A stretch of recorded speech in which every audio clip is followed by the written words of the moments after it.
Venezuela देश के ऊपर यूएस आर्मी की ओर से किया गया एक जानलेवा हमले में वेनेजुला देश के मुखी निकोलस मदुरो और उनकी वाइफ को यूएस लेके जाया गया।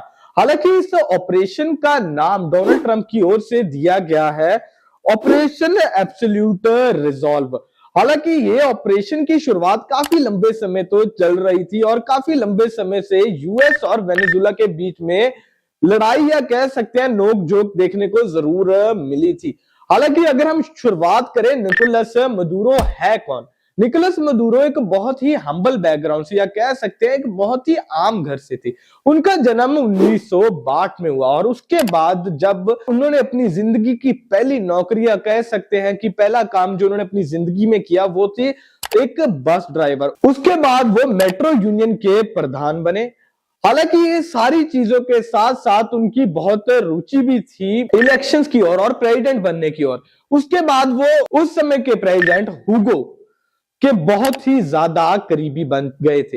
हालांकि ये सारी चीजों के बाद जब हुगो का देहांत होता है इंटरिम प्रेसिडेंट निकोलस मदुरो को लगाया गया। उसके बाद 2013 में जब इलेक्शंस हुए तो निकोलस मदुरो को देश का मुखी नियुक्त कर दिया गया।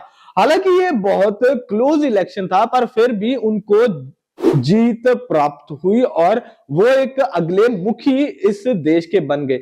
यूएस की ओर से हमला क्यों किया गया? सबसे बड़ी वजह यह है कि निकोलस मदुरो एक नार्को टेररिज्म और ड्रग ट्रैफिकिंग का एक बहुत बड़ा नाम है, क्योंकि वेनेजुला की ओर से सारे जितना भी ट्रैफिकिंग होती है जैसे ड्रग ट्रैफिकिंग, ये सारी ट्रैफिकिंग वेनेजुला से यूएस के बीच में जाती है और एक बहुत बड़ा नेक्सस क्रिएट करती है।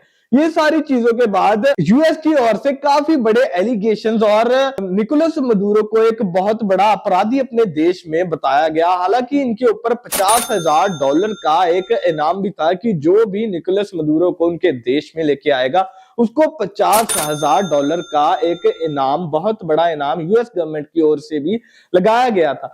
पर ये सारी चीजों के बाद अगर कोई भी देश का मुखी कोई भी तरह का क्राइम करता है हमको यूएन में जाकर इसकी गुहार लगानी चाहिए। पर यूएस की ओर से ऐसा कुछ नहीं किया गया। यूएस की ओर से डायरेक्ट हमला या कह सकते हैं इन्वेजन की गई वेनेजुला देश के अंदर। उसके बाद उनको यूएस में उठा के लेके आया गया। ये सारी चीजें बिल्कुल यूएन के खिलाफ है। हालांकि ये सबकी शुरुआत उन्होंने नार्को ट्रैफिकिंग और ड्रग्स के बीच में उनका बहुत बड़ा नाम है। हालांकि ये सारे नाम के बाद भी एक और बहुत बड़ी वजह डोनाल्ड ट्रंप ने अपनी प्रेस कॉन्फ्रेंस में दी कि माइग्रेशन क्राइसिस, अगर कोई भी लोग वेनेजुला देश में खराब होते थे वो खराब होकर यूएस की ओर आ जाते थे। क्योंकि अगर हम बात करें वेनेजुला देश के नजदीकी देश जैसे ब्राजील, कोलंबिया, मेक्सिको और उसके बाद आ जाता है यूएस। ये सारी चीजें देखते हुए यूएस आर्मी ने एक बहुत बड़ा हमला वेनेजुला देश के ऊपर किया। हालांकि कईयों का क्रिटिक्स का ये भी कहना है कि ये सिर्फ हमला ड्रग्स के लिए नहीं किया गया, ये हमला किया गया ऑयल रिजर्व के लिए।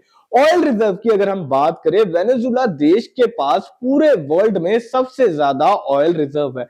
और देखने वाली बात यह भी है कि ऑयल रिजर्व इतना होने के बावजूद वेनेजुला देश यूएस के हक में बिल्कुल भी नहीं था, बल्कि रशिया, चाइना के हक में वेनेजुला देश शुरू से रहा है। हालांकि ये सारी चीजें भी कह सकते हैं कि अगर बुरी लगी हो या कुछ भी डिप्लोमेटिक क्राइसिस हुआ हो उसके कारण भी ये हमला किया जा सकता था। हालांकि ये चीजें सामने नहीं रखी गई, पर अब यूएस की ओर से एक और बहुत बड़ी बात सामने रखी गई है कि जो कुछ भी होगा वेनेजुला देश के बीच में, जब तक कोई भी इलेक्शन नहीं होते तब तक वेनेजुला देश के सारे कार्यभाग या कह सकते हैं जो भी रिस्पॉन्सिबिलिटीज होगी वो यूएस गवर्नमेंट अपनी ओर से निभाएगी, जिसमें ऑयल रिजर्व भी एक बहुत बड़ा चीज है, एक बहुत बड़ी चीज है ऑयल रिजर्व, जो भी अब यूएस के कंट्रोल में आ जाएगा। हालांकि अब देखने वाली बात यह है कि आगे जाके यूएन इसमें क्या कुछ दखल अंदाजी करती है और जो भी देश वेनेजुला को सपोर्ट करते थे वो क्या कुछ कहते हैं। हालांकि डोनाल्ड ट्रंप की ओर से एक और बात रखी गई कि हम वेनेजुला देश के खिलाफ नहीं हैं बल्कि हम लीडरशिप के खिलाफ हैं। निकोलस मदुरो एक बहुत बड़ा नार्को ट्रैफिक का नाम था जो आगे जाकर हमें और दिक्कतें दे सकता था। इसकी वजह से हमने वेनेजुला देश के ऊपर हमला किया है और जो कुछ भी अब निकोलस मदुरो के कार्रवाई होगी वो यूएस में होगी और जो कुछ भी लॉ के हिसाब से होगा वो हमारे देश में उनके साथ किया जाएगा। ऐसी और खबरों के लिए देखते रहिए इंडिया क्लिक और पंजाब क्लिक टीवी।